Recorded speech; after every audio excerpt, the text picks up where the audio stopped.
హన్మకొండ నుండి లోపలికి చాలా టెంపుల్స్ ఉన్నాయండి. మెయిన్ రోడ్డు మీదనే కాదు, ఎర్రగుట్ట అని. సూపర్ అంటే సూపర్ ఉంది లొకేషన్. ఆహా, టెంపుల్స్ కూడా చాలా అంటే చాలా బాగున్నాయి. కూర్చొని ఉంటే దీంట్లో గుహ లోపల శివయ్య ఉన్నాడు, గణపతి, లక్ష్మి, చాలా విగ్రహాలు ఉన్నాయి లోపల చిన్న చిన్నవి. అసలు అలా కూర్చొని ఉంటే ఆ టైం కూడా అర్థం అవ్వట్లేదు. కానీ సమ్మర్ కదా, తకతకలాడిపోతుంది బాడీ మొత్తం, చెమటలు గారిపోతున్నాయి. కానీ మనం శివయ్యని చూస్తూ అలా మైమర్చిపోయి ఒక 10 నిమిషాలు దాకా అలానే కూర్చుండిపోయాము. వల్ల అసలు ఎంత ప్రశాంతం అంటే అంత ప్రశాంతంగా అనిపించింది.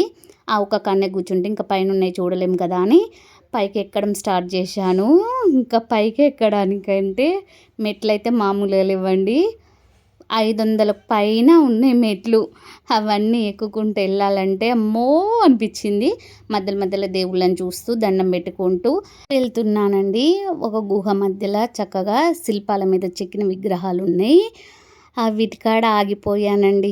అలా ఆగి ఒక 10 నిమిషాలు ధ్యానం చేద్దామని కూర్చున్నాను.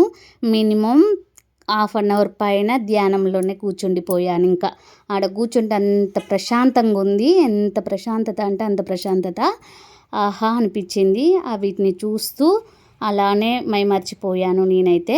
అలా అయిపోయాక నాకంటే వెనక వచ్చిన వాళ్ళు పైకి ఎక్కి దిగేసి వెళ్ళిపోతున్నారు. ఇంకా అమ్మో అనుకొని దెబ్బలు వేసేసి మళ్ళీ పైకి ఎక్కి అక్కడ ఉన్న జెండాని చూడడం కోసం, జెండా కాడ దీపం ఉంటుంది, దీపాన్ని చూసి రావడం కోసం వెళ్ళానండి. అల్ల పడను అని భయమైంది. ఓకే రాళ్ళు నా కోసమే కొంచెం ఎక్కువ జరిగినట్టునే అనిపించింది. పైకి వెళ్ళిపోయాను. పైకి వెళ్తూ ఉంటే మటుకు ఇంకా పైన మొత్తం ఆయిల్ ఉంటుంది, కొంచెం జాగ్రత్త. చిన్న మిస్టేక్ అయినా పడితే ఎక్కడుంటామో తెలియదు.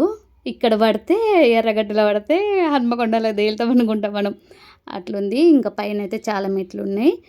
చక్కగా పైకి ఎక్కి ఆయిల్ పోయడానికి. పైకి చూడండి, ఇది మొత్తం మన హన్మకొండ బస్ స్టాండ్ నుండి ఇక్కడ వరకు కనబడుతుంది మంచిగా. ఆహా అనిపించింది.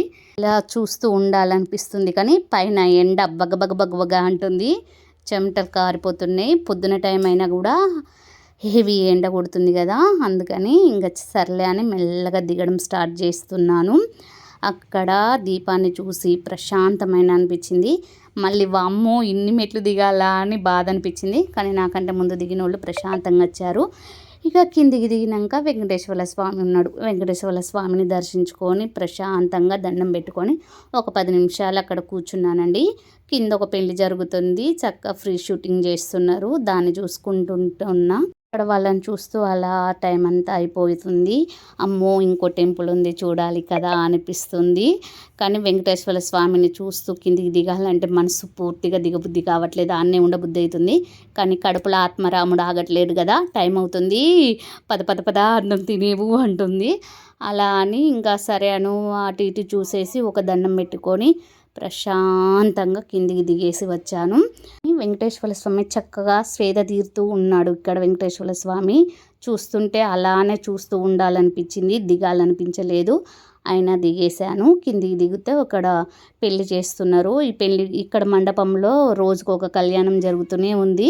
ఇంకా మొత్తానికి కింద శ్రీ ఆంజనేయుడు ఎంత చక్కగా ఉన్నాడు, ఆహా చూస్తూనే ఉండబుద్ధి అవుతుంది.